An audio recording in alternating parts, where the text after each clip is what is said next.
ओम नमः शिवाय।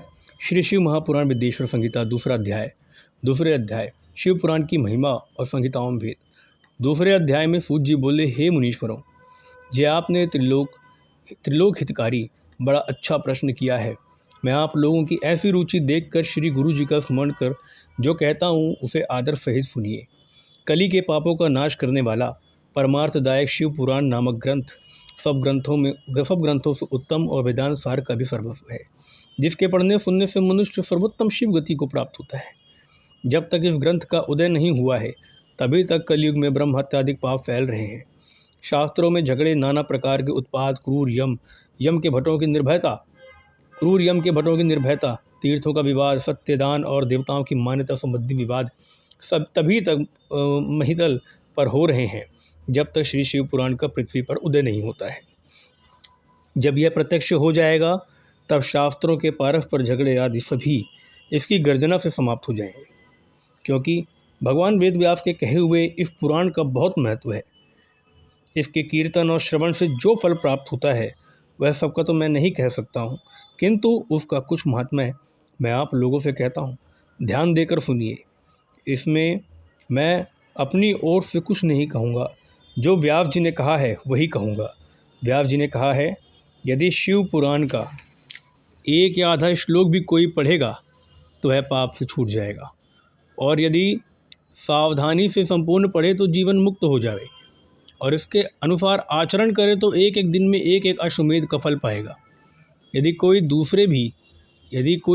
से भी श्री शिव पुराण की पूजा कर दे तो वह सब देवताओं की पूजा के समान फल प्राप्त करे, इसमें कोई संदेह नहीं है। क्योंकि शिव संहिता नामक इस सुधा को स्वयं श्री शिव भगवान ने उपनिषद रूपी समुद्र को मथ कर उसमें से निकाला है। अतः जो इसको पान करेगा वह निश्चय ही अमर हो जाएगा।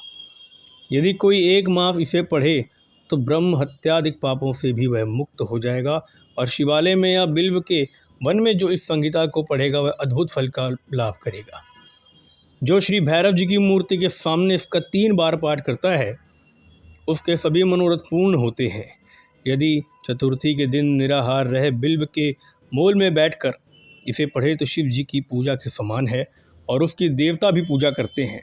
इसमें शिव जी के दिए हुए अर्थ, धर्म, काम और मोक्ष चारों पदार्थों का विवेचन और उनकी प्राप्ति की उपाय तथा शिव जी की लीला और विज्ञान सब कुछ निहित है। देव यह सब प्रकार से आदरणीय है।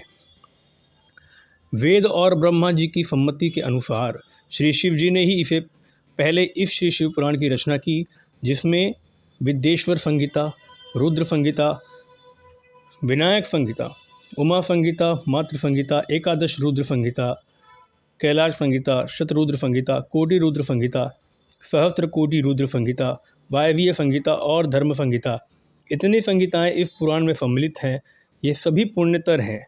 इनमें विद्येश्वर, रुद्र, विनायक ये तीनों संहिताएं 10-10 हज़ार तथा उमा और मातृ ये दोनों 8-8 हज़ार, और एकादश रुद्र संहिता 13 हज़ार, कैलाश संहिता 6 हज़ार, शत रुद्र 3 हज़ार, कोटि रुद्र 9 हज़ार, सहस्त्र कोटि रुद्र 11 हज़ार, वायवीय संहिता 10 हज़ार और धर्म संहिता 12 हज़ार, कुल 1 लाख श्लोकों का यह शिव पुराण है।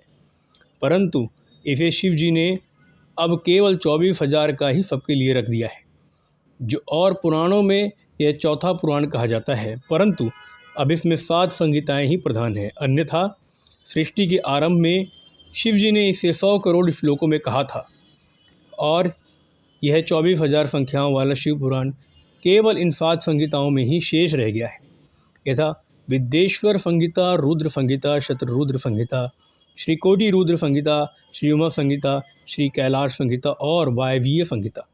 जो इस सप्त संहिता युक्त श्री शिव पुराण को आदर सहित पूरा पढ़ेगा वह जीवन मुक्त हो जाएगा। यह सब पुराणों का तिलक और सब जीवों का कल्याण दाता है। इसमें वेदांत और विज्ञान सब कुछ पूर्ण रूप से निहित है। इसे परम आदर से पढ़ने वाला शंभु प्रिय हो परम गति का लाभ करता है। तीसरे शिव महापुराण विद्येश्वर संहिता का दूसरा अध्याय समाप्त।